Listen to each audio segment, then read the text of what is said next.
Hey guys, it's me Brian of Mortar and Pastry, and today, gagawa tayo ng chewy chocolate crinkles. Madali lang gawin with very few basic ingredients, chewy and fudgy in every bite, with a deep chocolate flavor, kaya naman tara, gawin na natin.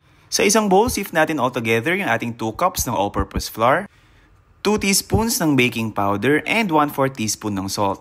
Sift natin ng mabuti to remove lumps, then set aside muna natin. Sa bowl ng ating stand mixer, combine natin yung ating 1 cup ng cocoa powder, 1 1/3 cup ng white sugar, and 1 teaspoon ng instant coffee powder. Give it a quick mix and add natin slowly yung ating half cup ng canola oil. Once everything is combined, add natin yung ating 3 large eggs, 1 at a time, mixing in between additions. Then add tayo ng 2 tablespoons ng glucose syrup na mag-a-add ng pagka-chewy sa ating crinkles. Grease lang natin with oil yung ating measuring spoon para hindi masyadong dumikit yung syrup. Once fully dissolved na yung ating sugar, pwede na natin i-add yung ating dry ingredient mixture and mix just until combined. Pwede nyo rin itong gawin gamit ang hand mixer. Just always make sure na fully dissolved yung ating sugar dahil yun yung magpapachewy sa ating crinkles. Ganito yung magiging consistency niya, very thick and fudgy. No need to chill this mixture. Rest lang natin siya on the counter for around 30 minutes. Then pwede na natin siyang i-scoop at i-dredge sa powdered sugar. Pwede kayong gumamit ng mini ice cream scoop, measuring spoon, or itong mas prefer ko gamit ang 2 kutsara. Press natin lightly to flatten it out habang kinocoat ng icing sugar. Then pwede na natin silang i-bake sa preheated oven at 180